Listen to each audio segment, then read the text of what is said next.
आज हम लोग बात करेंगे ट्रिग्नोमेट्री की। क्लास 10th का ये क्वेश्चन है, एनसीईआरटी से लिया गया है।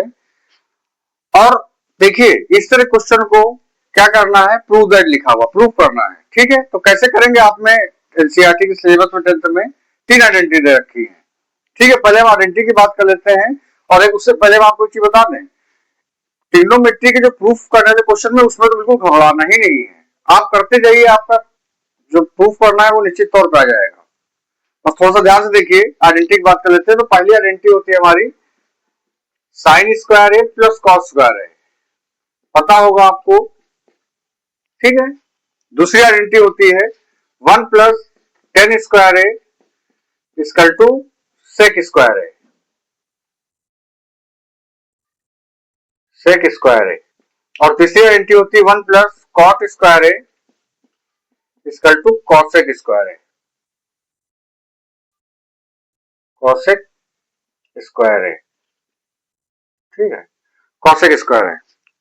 अब देखिएगा, आपको ये प्रूफ करना है। जब भी आप इस टाइप क्वेश्चन देखिए क्वेश्चन हमने ये लिखा हुआ है और 2 क्वेश्चन हमने ये लिखे हुए, बिल्कुल ऐसे ही करना है। जैसे ये करेंगे आप, बिल्कुल ऐसे करेंगे। इस तरह से और भी क्वेश्चन कोई आता है, कोई नया क्वेश्चन, तो भी उसको हम ऐसे ही करेंगे। तो क्या करना रहता है, सबसे पहली चीज, जब इस तरह से क्वेश्चन हो तो आप ये जान लीजिए, इसमें रैशनलाइज कर दीजिए, परमीकरण कर दीजिए, मीन्स कॉन्जुगेट से मल्टीप्लाई कर दीजिए। मतलब क्या होता है कि इसके अपोजिट साइन से, जैसे सबसे पहले हम एलएचएस ले लेते हैं, एलएचएस। तो एलएचएस हमारा ये है 1 plus cos A upon 1 minus cos A. अब हमने रेशनलाइज के लिए बोला है, परमीकरण करने के लिए बोला, तो इसका मतलब इसके कॉन्जुगेट, संयुग्मी, कॉन्जुगेट से मल्टीप्लाई करा। कॉन्जुगेट क्या होता है, जैसे 1 माइनस कॉस ए है तो इसका कॉन्जुगेट क्या होगा, 1 प्लस कॉस ए। तो उससे मल्टीप्लाई कर रहे हैं 1 प्लस कॉस ए, नीचे करेंगे तो ऊपर भी करेंगे। इतनी बात हो गई। अब क्या है, ये पूरा टर्म एक टर्म है और ये पूरा टर्म है, तो ये 2 बार है, तो इसका स्क्वायर लिख सकते हैं।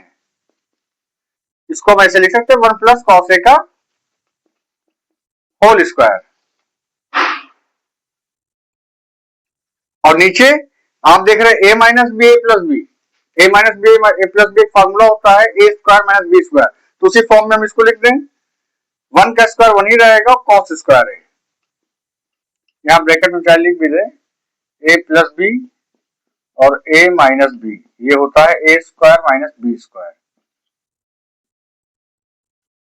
ठीक है, अब देखिए आपको पता है 1 प्लस कॉस ए का होल स्क्वायर, ये ओपन नहीं करना है। इसको आप देखिए 1 माइनस कॉस स्क्वायर है, क्या है, क्या होता है भाई, 1 माइनस कॉस स्क्वायर है।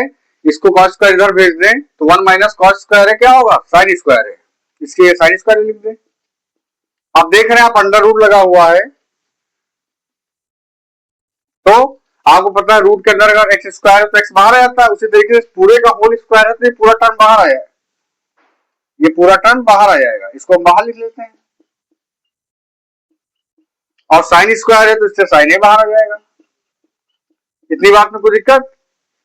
आप क्या करते हैं, हम इसको अलग अलग लिख लेते हैं। कैसे, 1 upon sine A plus cos A upon sine ए। तो 1 अपॉन साइन ए क्या होता है, कॉसेक ए, ये आपने फार्मूला पढ़ रखा होगा सब शुरुआत में ही। और कॉस अपॉन साइन, कॉट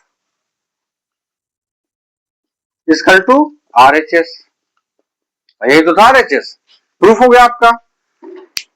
कुछ नहीं करना है, जब इस तरह क्वेश्चन है बस कॉन्जुगेट से मल्टीप्लाई कर देंगे आप ऊपर नीचे, आराम से आप क्वेश्चन हो जाएगा। कोई भी क्वेश्चन इस टाइप से हो। अब देखिए हमने ये 2 क्वेश्चन दे रखे हैं, इसमें भी आप कुछ नहीं करना है, बस 1 प्लस साइन ए से ऊपर नीचे मल्टीप्लाई कर देंगे, ये आ जाएगा, बड़े आराम से आ जाएगा, कोई दिक्कत नहीं।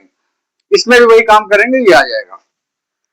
बस ध्यान देने वाली बात ये है कि करते हो तो आपको आइडेंटिटी पता हो, ये तीनों आइडेंटिटी पता है। अब इसका यूज अब ऐसे कर सकते हैं, भाई 1 प्लस टेन स्क्वायर इसका सेक स्क्वायर है। अब मान लीजिए 1 उधर भेज दो, ten square sec square minus 1 हो सकता कि नहीं, तो इन्हीं तीनों से 2-2 फार्मूले और बन जाएंगे, 2-2 फार्मूले और बन जाएंगे। तो इन्हीं का यूज करते हुए आप इसको प्रूफ करना है, और बड़े आराम से, जैसे ये क्वेश्चन दे रखा है वैसे इन दोनों क्वेश्चनों को आपको करना है, और बड़े आराम से करिएगा, बिल्कुल आ जाएगा। और इस तरह से, ऐसा नहीं है तो क्वेश्चन, इस तरह से कोई भी क्वेश्चन होगा वो आपका इसी बेस पे आराम से हो जाएगा, बस एनालाइज कर दीजिए, कोई दिक्कत नहीं होगी।